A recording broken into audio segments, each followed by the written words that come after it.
ম্যাপে দেখানোর চেষ্টা করব কোথা থেকে ওই জাহাজটা, যে জাহাজে মাদক ছিল। দেখুন, কাবুল থেকে বলা হচ্ছে আফগানিস্তান থেকে হেরোইন কেনা হয়েছিল প্রায় 180 কোটি টাকা বাজার মূল্যের হেরোইন, এবং তারপর কাবুল থেকে 3টে ট্রেলার করে সড়ক পথে করাচি আসে।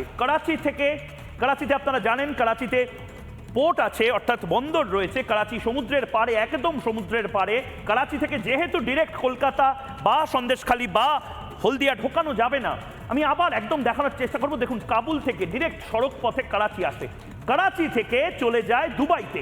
এবার দুবাইয়ের জবেল আলী পোর্ট থেকে 74খানা বস্তাতে ঠাঁই একদম ফেঁসে ঢোকানো হেরোইন, এবং তার মধ্যে গিয়ার বক্স টক দিয়ে একটা জাহাজ সেটা আসতে শুরু করে অ্যারাবিয়ান সি, আরব সাগর দিয়ে কলকাতা বন্দরের এই নেতাজি সুভাষচন্দ্র বোস ডক, বা যেটাকে কলকাতা বন্দর বলা হয়। এখানে কাস্টমসের ডিআরআই অর্থাৎ ডিরেক্টরেট অফ রেভিনিউ ইন্টেলিজেন্সের যারা গোয়েন্দারা রয়েছেন তারা ধরে, এবং এই যে জাহাজ, সেই জাহাজে আপনারা যেরকমভাবে পার্সেল পাঠান, আপনারা যেরকম মানি অর্ডার পাঠান, আপনার আত্মীয়র নাম লেখেন, তো আমি একজনকে পাঠাচ্ছি, সে তার নাম লেখা থাকে, তো নাম লেখা ছিল এই যে জাহাজের থেকে ধরা পড়ে শরীফুল মোল্লার। এই শরীফুল মোল্লাকে কে টাকা পাঠিয়েছিল? না, সাবিনা এন্টারপ্রাইজ বলে একটি কোম্পানি থেকে টাকা ঢুকেছিল। এই সাবিনা এন্টারপ্রাইজের সাথে শেখ শাহজাহানের যোগ আছে, অর্থাৎ এই পুরো যে র্যাকেটটা মাদক পাচারের একেবারে মাথা, সেটা শাহজাহান হতে পারে না। শাহজাহানের ওপরে কে, সেইটাই আমি জানতে চাইব। দীপাঞ্জন চক্রবর্তী এই মুহূর্তে প্লাজমাতে, মুম্বাই স্টুডিও থেকে দীপাঞ্জন চক্রবর্তী এই মুহূর্তে আমাদের সঙ্গে রয়েছেন। দীপাঞ্জন দা, এই মুহূর্তে এর মাথায় কে? শেখ শাহজাহান একা এত কোটি টাকা হ্যান্ডেল করেছে, এতজন আফগানিস্তানের যারা ড্রাগ পেডলার বা ড্রাগ ব্যবসায়ী রয়েছে তাদের সাথে যোগাযোগ করেছে, আফগানিস্তান থেকে পাকিস্তানে শেখ শাহজাহানদের গ্যাং যোগাযোগ করেছে। মানে এটার মধ্যে আপনি কি দেখছেন? এবার তো অবিলম্বে এনআইএ কি ঢোকা উচিত? দেখো ময়ূক, আমার একটা বহু পুরনো অভ্যাস আছে। আমি সমস্ত টিভি চ্যানেলে যত বক্তব্য রাখি,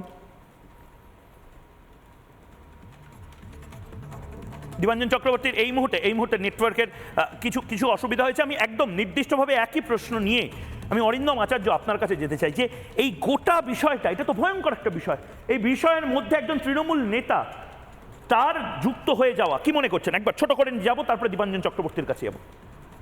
দেখুন, প্রথম কথা হচ্ছে কি, জগন্নাথ বাবুর আমি প্রেস কনফারেন্সটা শুনেছি, উনি যে তথ্যগুলো দিচ্ছেন ভয়ঙ্কর। আমার মনে হচ্ছে যে আর বাংলা যারা দেখছে তাদের বোধহয় এই চোখের পলক আজকে ফেলতে পারছে না, যে ভয়ঙ্কর একটা ইনফরমেশন আপনারা আজকে দিলেন। আপনি বলুন তো ময়ূকবাবু, আপনার বোধহয় মনে আছে 2012 সালে খাগড়াগড়ের যখন ঘটনাটা হয়, প্রথম যে অ্যারেস্টটা করেছিল, ইন্টারসেপ্ট করেছিল হচ্ছে গিয়ে আমাদের স্টেট পুলিশ, সেটা হচ্ছে গিয়ে তানিয়া পারভিন। এবং সে তানিয়া পারভিনটা কোথাকার? সে হচ্ছে গিয়ে যে আজকে বারাসাত না বসিরহাট থেকে তাকে অ্যারেস্ট করেছে। কি অসাধারণ অ্যারেস্ট! আর এত বড় ঘটনা দীর্ঘদিন ধরে চলছে, আর আজকে নীরবে চুপ করে বসে আছে। এখন ইডি যখন জানতে পারলো, তখন আমরা আজকে ভয়ঙ্কর জিনিসটা জানতে পারছি। আমরাও তো মাল্টি ডাইমেনশনাল অ্যাক্টিভিটিস, আমার ছেলে লেখাপড়া, খেলাধুলো, কত কিছু, আর এরা হচ্ছে কি আজকে কোন ব্যবসা আপনি বলুন তো দেখি। আজকে মাছের পেটের মধ্যে এই সমস্ত ঘটনা করে, যে সমস্ত আজকে নিকৃষ্ট মানের যে ঘটনাগুলো যুব সমাজকে আজকে শেষ করে দিচ্ছে। আজকে আপনি জগন্নাথ বাবু যে কথা বলেছে, আমি পার্টি করি না, আমি আপনাকে বলছি যে আজকে যুব সমাজকে ধ্বংস করার জন্য যারা করছে, এই শাহজাহানটাকে আমি এক এক করে নাম বলছি: জিয়াজউদ্দিন, দিদার বক্স, ফারুক আকুঞ্জি, আলমগীর, সিরাজউদ্দিন, শাহজাহানের 2 তরুণ তুর্কি ভাই, মফিজুল, টিএমসি ছাত্র পরিষদের সভাপতি 1 নম্বর ব্লক, উনি হচ্ছেন গিয়ে মফিজুল। আচ্ছা, এই যে অ্যারেস্টগুলো হচ্ছে, আপনাকে মনে করেছেন যে এই অ্যারেস্টগুলো সমস্ত অ্যাডমিনিস্ট্রেটিভ অ্যারেস্ট? আপনি কি কোনোদিন শুনেছেন এখন পর্যন্ত 14 দিন পিসি দেয়? এর আগে সিবিআই নিল 5 দিন 7 দিন হয়ে গেল, আজকে 14 দিন। মানে বিচারক যখন নাকি কলম ধরছিল না, যখন দেখছিল আজকে, তখন ওনার কলমটা কেঁপে গেছে যে আজকে আমার ওয়েস্ট বেঙ্গলকে কি সর্বনাশের পথে এগিয়ে দিচ্ছে।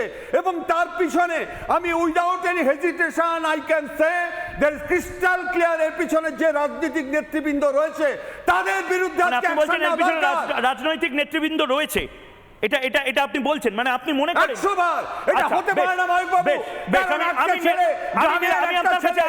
আমি আপনার কাছে আসবো, নীলাদ্রিদা আপনার কাছেও আসবো, অনেকগুলো প্রশ্ন আছে। কিন্তু রাজনৈতিক ব্যক্তিত্ব রয়েছেন, এটা রাজ্যের বিরোধী দলনেতা এবং বিজেপির রাজ্য সভাপতি দুজনেই মনে করেন।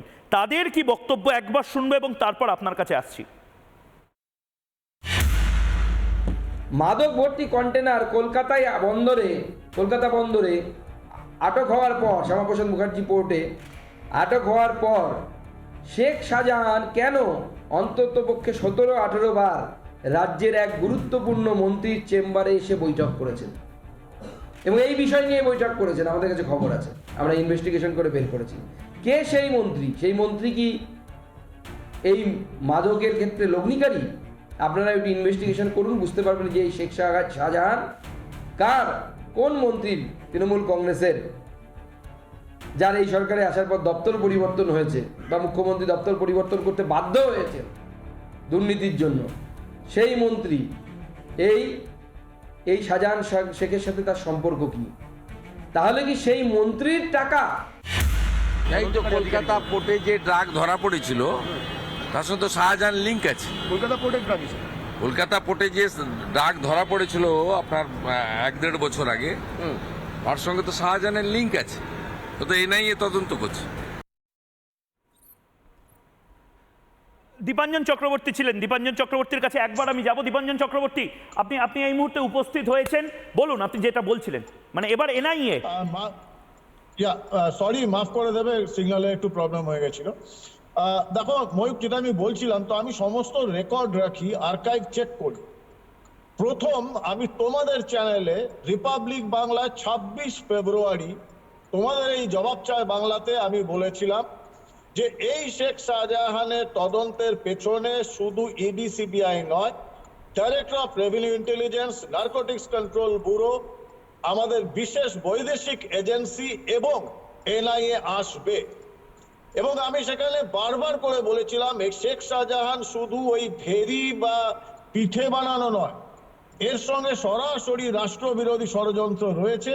এবং পরিষ্কারভাবে আমি 26 ফেব্রুয়ারি তোমাদের এখানে বলেছিলাম, এবং 8 মার্চ একটি ইউটিউব চ্যানেল বাংলার বার্তাতে আমি পরিষ্কার এক্সপ্লেন করেছিলাম, এবং যেখানে খুব ক্লিয়ার কাট আমি বলেছিলাম যে এই যে শেখ শাহজাহান, সে কিন্তু একদম ক্লিরোনক, সে একজন সিনিয়র ম্যানেজার। যদি সিইও, সে হচ্ছেন ওই আলী ভাইপো, আর এই কোম্পানির এই সিন্ডিকেটে যদি চেয়ারম্যান ম্যানেজিং ডাইরেক্টর হয়, সে হচ্ছে কালীঘাটের আলী পিসি। এবং আলী পিসি, আলী ভাইপোকে সারা বাংলা জানে। আমি খুব স্পেসিফিক বলছি। এবং আমি যেটা বলেছি যে এই শেখ শাহজাহানের মতো এই মাফিয়াদের দিয়ে যে হাজার হাজার কোটি টাকা বাংলায় দুর্নীতি হয়েছে, সেই টাকাগুলো কিন্তু বিদেশে গেছে। এই মাছের জন্য এক্সপোর্ট ইম্পোর্ট যেটা করা হয়েছে, ওভার ইনভয়েসিং, আমি বিস্তারিত বিশ্লেষণ করেছি তোমাদের চ্যানেল। এবং এই টাকা এটা রিমান্ড কপিতে আজকে মেনশন করেছে দীপাঞ্জন দা, আজকে রিমান্ড কপিতে এনফোর্সমেন্ট ডিরেক্টরেট সেটা মেনশন করেছে।